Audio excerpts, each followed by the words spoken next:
I love you.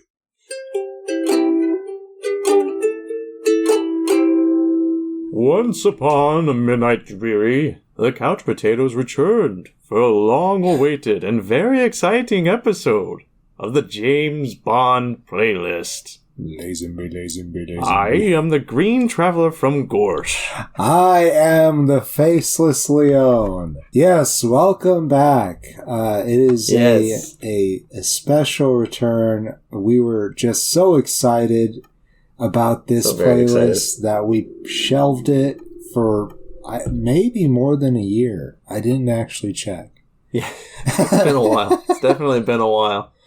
Yeah, we finished the first run of Sean Connery films, and there was then the awkward parting, the little bit of the Grover Cleveland period of Sean Connery's James Bond years, where there was just a brief bit of George Lazenby, one movie, and then Sean Connery returned for one more film before deciding that he was just done with it finally. I thought I saw two more films, actually. I think they made a remake of Dr. No.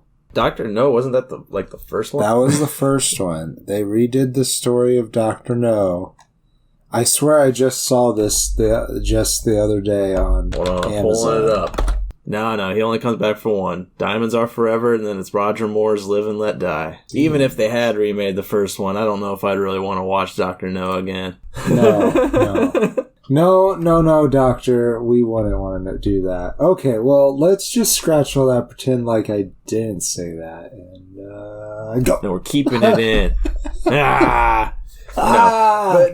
We decided, though, we did have just the right amount of James Bond films between now and Halloween when we would start up our horror franchise again. I see. So that's the only reason why you suggested it? That was the only reason I suggested it to you. I was just like, hey man, we have a perfect number of James Bond movies between now. It's like if we stopped I don't remember you actually telling me that part of it.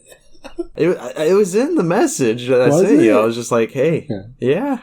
Right. I'm pretty sure it was because I was just like, if we stop the Batman playlist right here, that gives us just enough time to finish off the last two films, the George Lazenby and Sean Connery, and then the Roger Moore run. So that's what you got to look forward to, Couch Potatoes. You got the very exciting, long, 2-month-long playlist run of James Bond. That's pretty long. The films that we loved so much when we first did it. Hey, maybe that we'll start getting to a run that we really like. Maybe we'll really like Roger Moore. That's what I'm hoping, man. I don't think I've seen any of the Roger Moore films. I haven't even seen this one, the George Lazenby flick. I definitely have. So that was a lot of fun. I don't think I've seen the next Sean Connery either. Yeah, I actually did enjoy parts of it. I'll say it wasn't awful. No, I couldn't say that. It wasn't awful. Yeah, it's not going to warrant I think when we first did the. I think it was Goldfinger. Maybe it was one before Goldfinger, where we had our first ever Faceless Leon rampage, where you just you blew up. Goldfinger, I sure did. Oh no, I think in Dr. No I had one of those because they should have all been dead. They all fucking died. That's right. That's right. There was a lot of times where I thought, man, this man is dead in this movie too. But not like that. Right. Not like super impossible.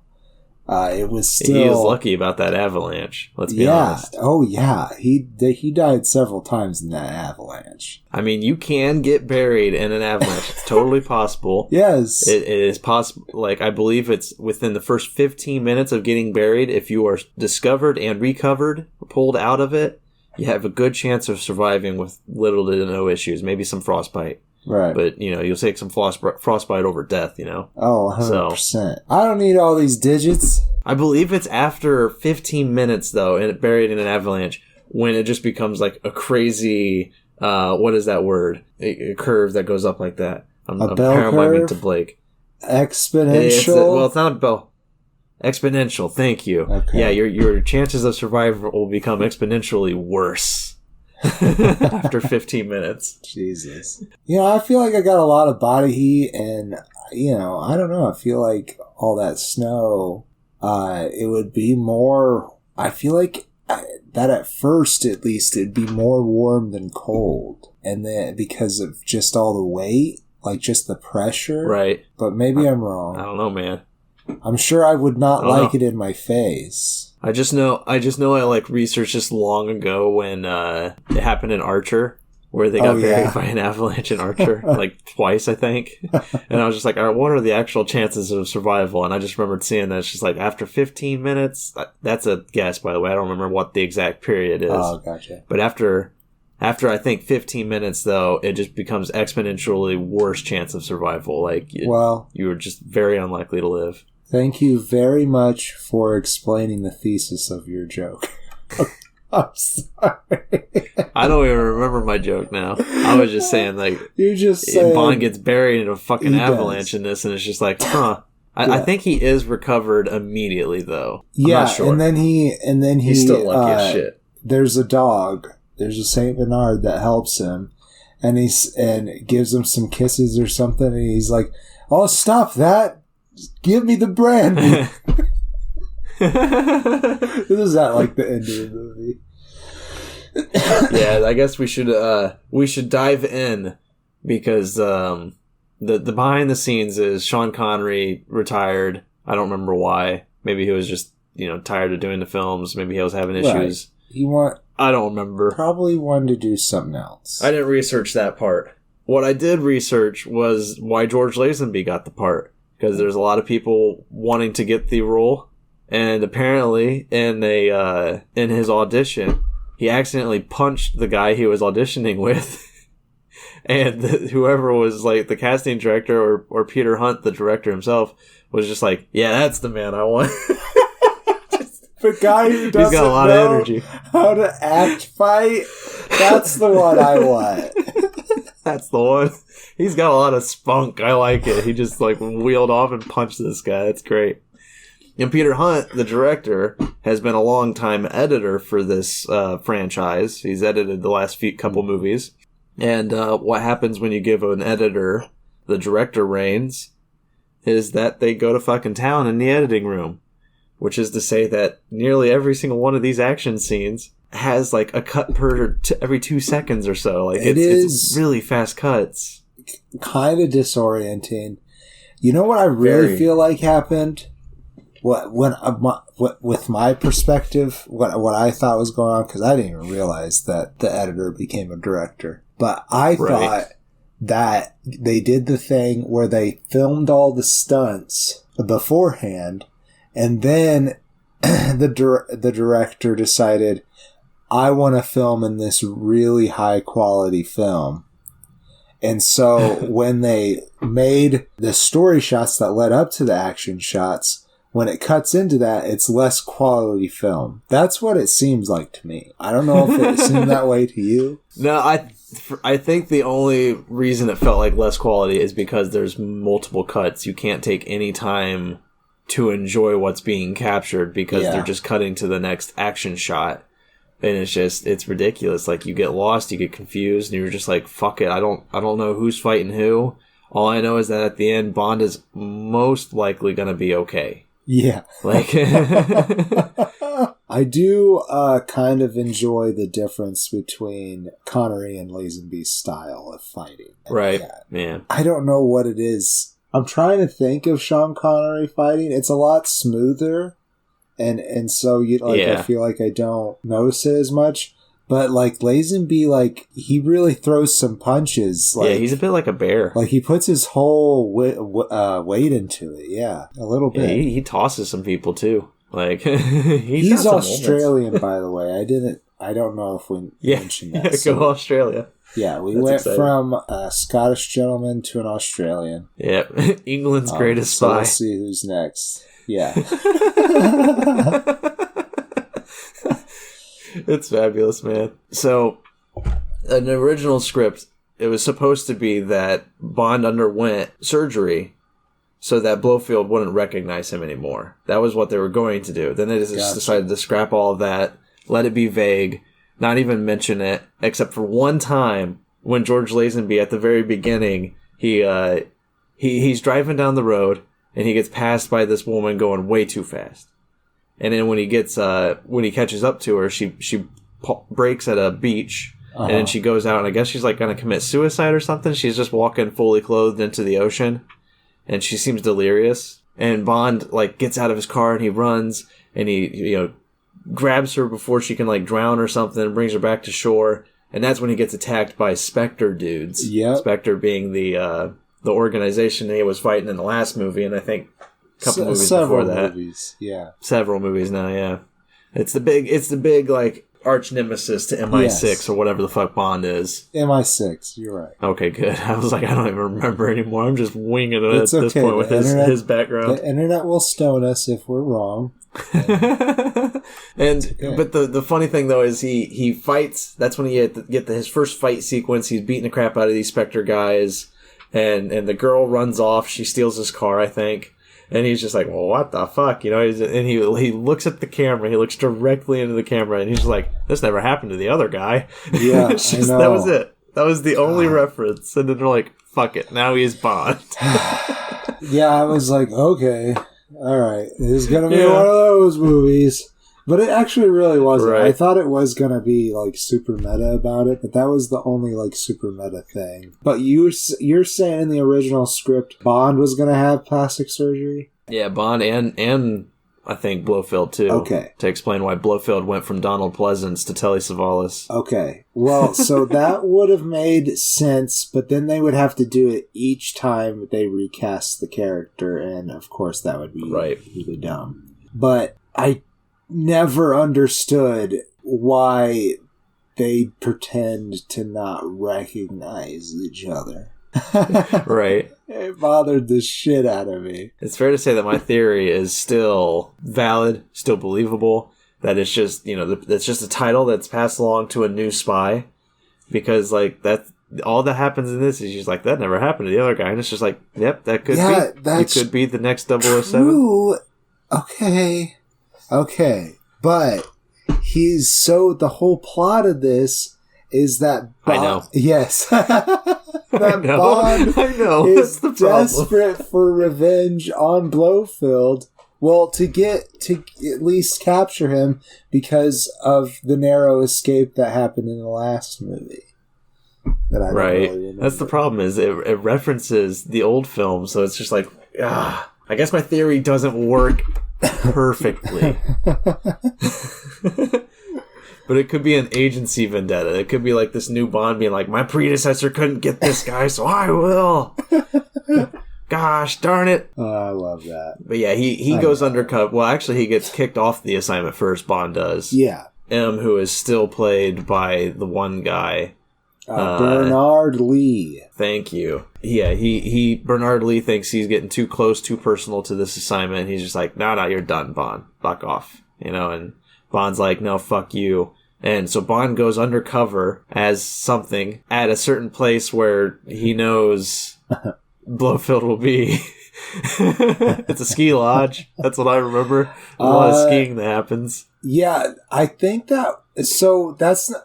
We gotta explain what happened at the casino first. There was a casino? Yeah, it's some kind of French casino. It might be Monte Cristo. I don't know. But that's... where he meets the girl again. Yeah. Yeah, I remember that. Excuse me, I need to drink some water. It's all coming back to me. Don't worry. I'm remembering everything. Okay.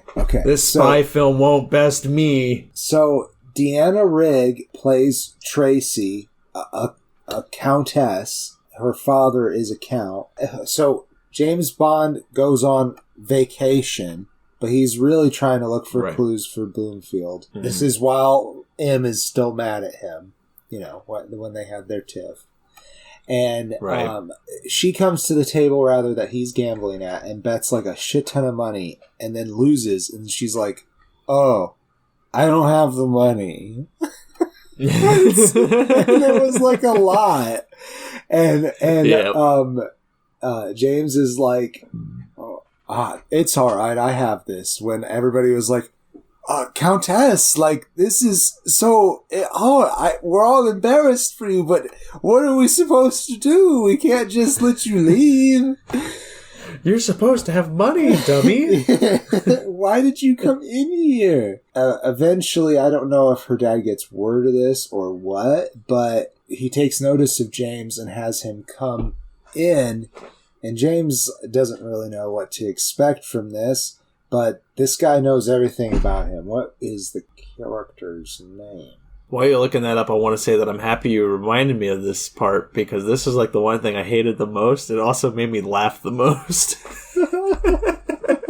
is what the father asks of James Bond. It is kind of silly.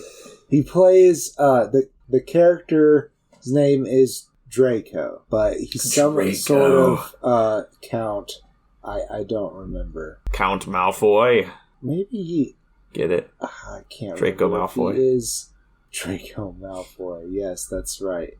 All Wikipedia says is head of the Union Corse, a major crime syndicate. Maybe the count. They did call her a countess. I remember that, but maybe it was like a nickname kind of thing. Because yes, he is a crime lord, and Bond knows this. And he gets called in by this guy and then asked to marry his daughter. yeah. Not even just marry. The guy literally offers Bond like millions of euros or whatever. 2 million, I think he said it would be Bond. Pounds. Yeah. I said pounds. There's £1 million to dominate my daughter. Jesus, yeah, he thinks that she needs somebody to calm him down. It's very misogynistic, and Bond is Bond's like, no, I'll fuck her for info, but that's as far. You don't have to pay me. Right? Yeah, but I don't know. Honestly, that way that he communicated that, I like how you gave him the no. It really felt more like a I don't know, maybe. he honestly kind of seemed like he's very interested in her because she is very cold to him, because she's she enjoyed his bailing her out at the gambling table, but at the same time she's like, meh, whatever. And it's so that's how I remember it, at least. So it's like he felt like he was just like, I got it. It's the chase. He's like, she's cold shouldering me. I gotta get in. And when he was just like, marry her for a couple £1 million, he was just like, oh, that kind of ruins the chase. How about you give me some dirt on Blofeld and Spectre, and that way it feels more like a victory for me. Well, somehow that leads him to not necessarily agreeing. I don't know, but I don't know. They do get to know each other, and they do like each other. That does happen. Right. Yeah, but something they being the Countess and Bond, right? Tracy and Bond, and like you said, eventually that leads to some information that leads him to the Swiss Alps, where Ernst Stavro Blofeld is. He owns an Alp, a whole mountain there, at least the peak. And so it's forbidden. Just the tip. Yeah, it is. That's what they say. It's owned by him, and a lot just the tip, though. Just the tip, and one of the other MI6 agents. I don't know if they give the character his number or anything, but he tries to go up there. And he's like, "How can you know, bloody man?" It probably didn't sound like that. It doesn't. Yeah, it doesn't give him a number here. It just says Sean Campbell, played by Bernard Horsfall. Yeah, well, he dies anyways. He dies. Womp womp. Womp womp. So sad. A lot of people die in these movies, if you didn't know. Less in this movie, actually. Really not that many people die in this movie. Not really. And Telly Savalas, that's we get Blofeld when we get to the mountaintop, we get Telly Savalas as Blofeld. And he plays a pretty good Blofeld. He's very him. Yeah, he is annoying. I don't know. He's annoyingly brusque and and very self I might like him more than Pleasant, honestly. You like him more, or you don't? I think I do like him more than than Yeah. Okay, good. Yeah, I think I agree with you because Donald Pleasant was just in the chair. Like, that image is classic, but and I can't think of Donald Pleasance without thinking of the Halloween franchise where he's a little goofy. So like, that's true. Yeah, Telly gave it a weight of a bit more seriousness. Doesn't he like just like straight up kill one of the henchmen too? Like, yeah, I'm pretty sure. Like, yeah, he's cold, man. I think it's when he found out that the spy had gotten past the guards, and the guard came and reported and say, "Hey, we caught this guy. He got past us."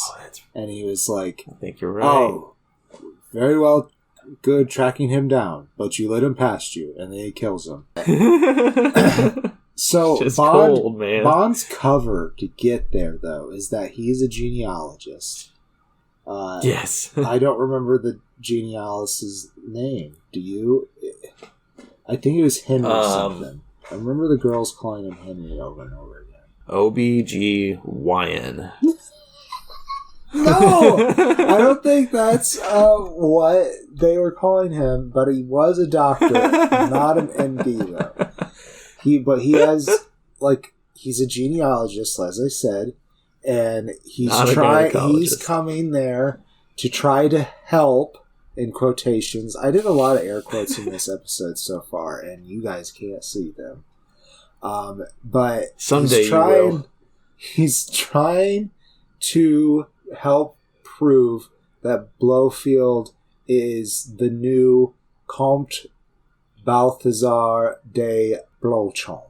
Not sure if that's how you say the name. Blauchamp. It's close. Blauchamp? Blauchamp? Blofeld.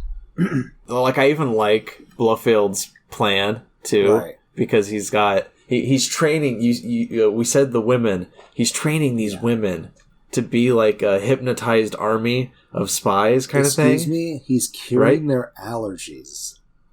He's curing their allergies, you're right. That is his first and foremost goal. And in doing so, in curing their allergies, he's implanting hypnotic devices into their brain spaces. Yes. To fucking turn them into crazy-ass spies. This movie to release... This movie implies that allergies are mostly psychological. and I mean... I don't know. It's just like medicine, Blake. It's just like medicine. The placebo effect and everything, you know. Conspiracy. Yeah, that definitely means that when my friend eats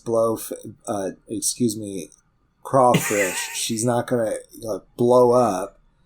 If she just is like, I'm not gonna blow up. I'm not gonna get sick. It's not exactly. It's all in the power of the mind. It's all in the power of the mind. You heard it here, folks. Okay. I'm a Gortian and I know Earth facts. That's right. And no, I'm right. A blog person, and you can call me doctor. You can call me daddy. I didn't say that. No, it's a really dumb plot though, because he's like, I think he's gonna release them all back to their homes, where they're gonna release some kind of virus, right? They're working on a virus or something to kill so a lot of people. He gives them a going away gift that is like a mixture cocktail that they're supposed to make for their allergy medicine every month or so. But there's another vial in the compartment that they're hypnotized to forget. But when they receive the signal, they're going to release it. And it's going to be a nerve gas that will kill everyone in their city. Jesus. Yeah. Maybe not even kill them. Fun? Maybe just paralyze / give them lots of pain. Yeah. Gosh. What a lot of excitement. You get all of that in this film, man. It's jam packed with entertainment. Right. And then once Bond thwarts the plan and everything, him and Tracy, they gotta ski down the mountain. And that's just exciting. That's where that's where the movie just gets super thrilling. Tracy, where you're just shows out of it comes out of nowhere. Yeah. She just happens to be skiing at the resort, and she's like, James. And he's just like, no, it's not. I'm a genealogist, gynecologist person. He's not a gynecologist. He's a genealogist. But he treats at least 2 of the women there. Oh, God. He treats them, if you know what I'm saying. Yeah. Well, it's a James Bond movie, so you have to expect that. Right. Unlike his predecessor, Sean Connery, there wasn't any kind of like seeking out with those women. They sought him out. Right. He was just like there. He's like, I'm undercover. I'm doing my job. And then they're just like, sleep with me, sir. And he's just like, well, I'm on Her Majesty's Secret Service, you know? I guess I have to. It's for the job. There is, you know, ridiculous. They kind of did the thing all these movies do, and where the main characters are the only real characters. Yep. Except for the assistant character, who basically was like the babysitter for all the girls, named Irma Bunt. And she's played by, I don't know how to say her name, Ilse Paula... Ilse, yeah. Steppet. Ilse. Okay. Ilse Paula Steppet. Yeah. It's pretty much a trope role, but she does it really well. Yeah, she was fun. I mean, I liked a lot of the Spectre shit. Like, that, you know, we've often questioned Spectre as an organization in general.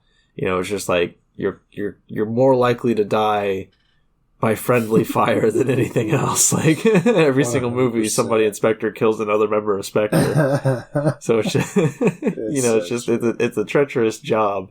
I mean, so there must be, we like, always question this it, but henchman temp agency that they just keep on scooping up. Like, anybody who is new gets scooped up, right? Like, gets sent to Spectre, because anyone who's like managed to get out of that temporary position and come back to the temp agency for a different job, they know that they're not gonna want to take the Spectre job. But maybe they don't have a choice either, because, you know, they're henchmen. Yeah, exactly. They could just be like, this shaves off 5 years of my prison time. Like, who knows? Oh shit!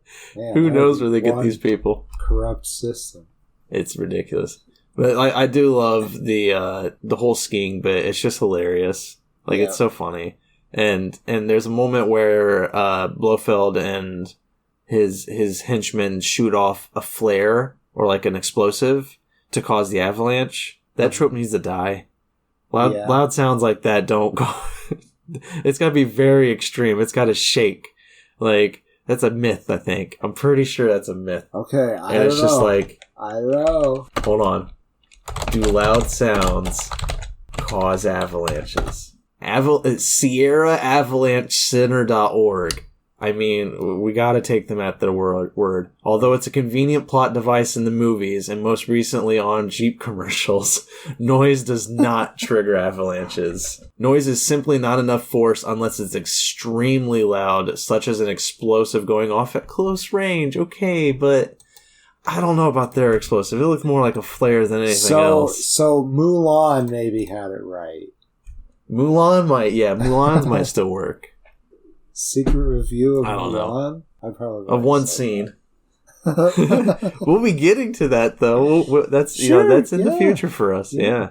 So if you're really excited, you just got to tough it out through us shitting on James Bond for the next 2 months. Who knows? We might really enjoy Roger Moore. As we said, we haven't been there. Like we said, this movie wasn't awful. No, not at all. And man, except for the editing. These are somebody's favorite movies, and they just hate it. I know. They just absolutely I know. I'm so it. sorry. Never gonna listen again. And yeah, I guess we're sorry. I mean, there's some enjoyment from this. I will say I didn't get as zoned out, bored as often as I did in some of the earlier movies.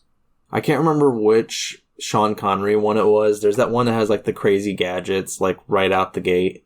That one was so entertaining because it was kind of goofy. And this one has similar qualities. It wasn't goofy, but like it was entertaining. I was able to watch it. The spy shit, even though I never. Maybe I'm just getting better at spy shit. Maybe I'm better at like getting better at absorbing that. Maybe. But I was able to actually like watch this one and mildly pay attention. I did kind of like start to read or start to like play a game or something, but like I was mostly focused and I was like, wow, okay, good job, George Lazenby. Yeah, for real, it held my attention. even though I was super confused why Blofeld and James were acting like they didn't know each other. Because they both had surgery, but not really. But not really. But are the same person. The not really part is the part that I'm stuck on. They're the same people. Well, it never happened to the other guy.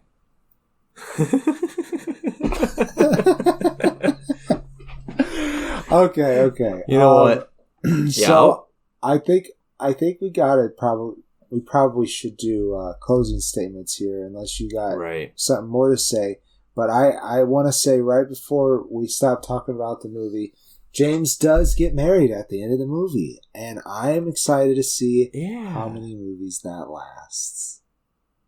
It didn't even last longer than this movie. Don't you remember the ending? Yes, I do. I was just trying to gaslight. Oh, I'm sorry. I guess. Yeah, sorry. If you were gonna go out there and watch this movie, no, it literally lasts like maybe 5 to maybe 10 minutes. Like I only think 5 minutes. They have this long ceremony scene. It's not that long. Q is even there. Muddy Penny is crying because James is getting married. Is it the same? Hold strong, girl. Did I already ask that? I don't know. But you didn't ask it, but I do think it is the same. It's Lois Maxwell, and that name sounds familiar. It sounds familiar. As Q is also the same, right. Desmond Llewellyn. That's right, and this is the only thing he does in the movie. There's no gadgets in this movie, and that's sad. That's not really. I think there's one shot of him handling a suitcase before that, but I think that's it. I don't think he has a line in that scene. Yeah, it's like the same suitcase from Russia with Ron. Yeah. It's always the same. Yeah, I will close by saying, first off, with a promotion. I just went to the theaters. I saw a fun little film called DC League of Super Pets. If you want to hear my review on that, we'll be having a Patreon exclusive episode sometime at the end of August. Mm-hmm. We have yet to title it, but it might get a title in August. Very excited to find out about that. Well, should we see where the poll stands right this second and make a decision? Yes, yeah. Yeah, right. We might be able to do that on the show. How exciting. Yeah. Because basically this is going to be a Patreon exclusive. If you want to be a part of this, you can go down to patreon.com/greenandfaceless. Check it out. We have a lot of tiers there. The episode will be available for the $10 tier and above subscribers. So if you want to be a part of it, that's what you got to do. And we appreciate every single one of you, no matter what. Excuse me, I was doing the clicky-clack thing, trying to find the thing, and I feel like you asked, or supposed I didn't ask a question, but I did run out of things to say. Okay, well, so I was throwing it over to you. I found the thing, and it looks like by one vote between home fries and bangers and hash, right now, it's bangers and hash. Yes!